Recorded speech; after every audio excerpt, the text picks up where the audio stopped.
Sekarang kita bahas gelombang R. Jadi kalau untuk gelombang R itu bisa terjadi ada progresi atau ada regresi atau disebutnya pure air wave progressions. Jadi normalnya harusnya dia progresi. Maksudnya progresi itu apa?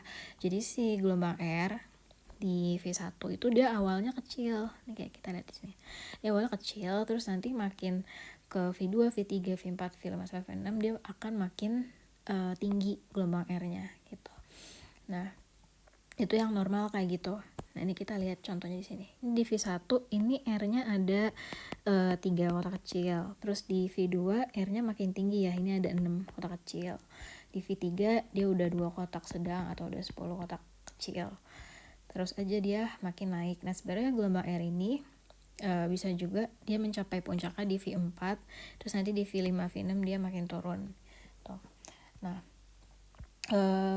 si gelombang R-nya ini kalau misalkan dia dari V1 sampai V2, V3, V4, V5, V6 dia makin tinggi, makin naik, ya udah berarti kita nanti jelasinnya gelombang R-nya ada progresi.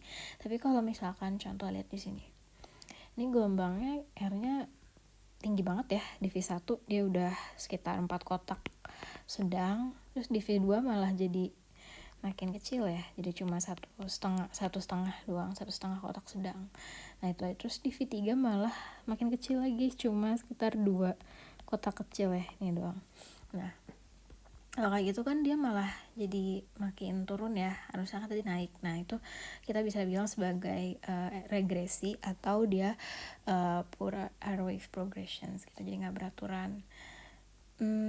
Nah terus selanjutnya yang gelombang S. Kalau gelombang S juga sama kayak gelombang R, cuma kebalikannya aja. Kalau S wave itu kita bilang dia ada progresi kalau misalkan yang tadinya S-nya dalam di V1 nanti dia akan makin mengecil. Ini contohnya. Jadi di V1 ini si gelombang S ini kan dalam ya, segini dia ada sekitar berapa nih, hampir 2 kotak sedang. Terus di V2 dia masih dalam juga tapi makin kecil ya, sekitar 6 kotak kecil lah ya di sini. Terus di V3 dia makin mengecil lagi tuh, jadi cuma 4 kotak kecil. Di V4 dia cuma 2 kotak kecil. Terus di V5 dia makin kecil lagi, cuma 1 kotak kecil, sampai akhirnya di V6 dia udah nggak ada. Nah itu yang kita sebut sebagai S-wave progressions.